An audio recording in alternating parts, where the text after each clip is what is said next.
ជំរាបសួរនិងសួស្តីទាំងអស់គ្នាស្វាគមន៍មកកាន់វីដេអូចែករំលែកទាក់ទងជាមួយនឹងការប្រើប្រាស់កម្មវិធី Microsoft Excel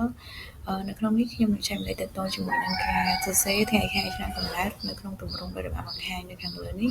អញ្ចឹងបើសិនជាអ្នកទាំងអស់គ្នាចង់ដឹងពីរបៀបធ្វើយើងតាមដានវីដេអូនេះទាំងអស់គ្នាចាអញ្ចឹងដើម្បីបានទម្រង់ថ្ងៃខែឆ្នាំកំណើតដែលយើងចង់បានទាំងអស់គ្នាគ្រាន់តែមានតារាងឈ្មោះបែបហ្នឹងមកមានសិស្សកខកខងអញ្ចឹងមកហើយភេទអញ្ចឹងមកហើយកន្លងថ្ងៃខែឆ្នាំកំណើតអញ្ចឹងមកតោះមកយើង select ទៅលើកន្លងថ្ងៃខែឆ្នាំកំណើតទាំងអស់ដែលយើងចង់វាយចូលហ្នឹងហើយយើងទៅមើលកន្លែង number នេះកន្លែង number នេះយើងចុចលើវាមកចុចកន្លែងក្បាលព្រួយបន្ទាប់មកយើង select យកពាក្យ custom បន្តមកទៀតទាំងអស់គ្នា scroll ចុះទៅក្រោមពេលដែល scroll ចុះទៅក្រោមយើងនឹងឃើញទម្រង់បែបនេះនេះគឺជាទម្រង់ថ្ងៃខែឆ្នាំកំណើតដែលយើងចង់បានប៉ុន្តែក្នុងនេះវានឹងចេញជាទម្រង់ផ្សេងតែទម្រង់ដែលយើងចង់បានគឺថ្ងៃទីហ្នឹងមានលេខ2ខ្ទង់ហើយខែមានលេខ2ខ្ទង់សម្រាប់ឆ្នាំហ្នឹងគឺមានលេខ4ខ្ទង់អញ្ចឹងទាំងអស់គ្នា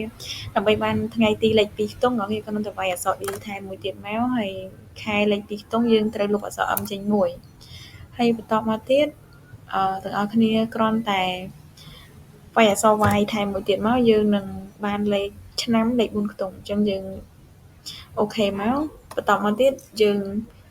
អាចវាយថ្ងៃខែឆ្នាំកំណើតសិស្សយើងចូលបានហើយអញ្ចឹងឧទាហរណ៍ថាសិស្សនោះកើតថ្ងៃទីខែ12ហើយខែ6ឆ្នាំ2018អញ្ចឹងយើង enter ចុះមកយើងឃើញហើយថាថ្ងៃទី6ខែ12ឆ្នាំ2018អញ្ចឹងបញ្ជាក់ផងដែរថានៅពេលដែលវាយទាំងអស់គ្នាកុំភ្លេចគឺយើងត្រូវវាយខែចូលមុនបន្តមកយើងវាយថ្ងៃទីហើយបើយើងវាយឆ្នាំអញ្ចឹងសិស្សទី2ឧទាហរណ៍ថាគាត់កើតខែ2ថ្ងៃទី4ហើយឆ្នាំ2018ដូចគ្នាអញ្ចឹងយើងវាយមកគឺចេញបែបហ្នឹងដូចគ្នាថ្ងៃទី4ខែ2ហើយឆ្នាំ2018អញ្ចឹងសិស្សឧទាហរណ៍សិស្សមួយទៀតអញ្ចឹងគាត់កើតខែ8ហើយថ្ងៃទី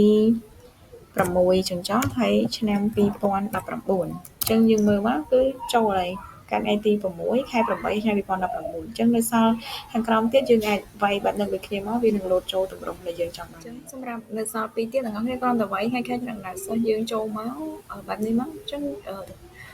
គ្រប់កន្លងទាំងអស់នឹងលោតតាមទម្រង់ថ្ងៃខែឆ្នាំកំណើតដូចដែលយើងចង់បានហើយអញ្ចឹងយើងអាច select លើមកយើងចង់តម្រឹង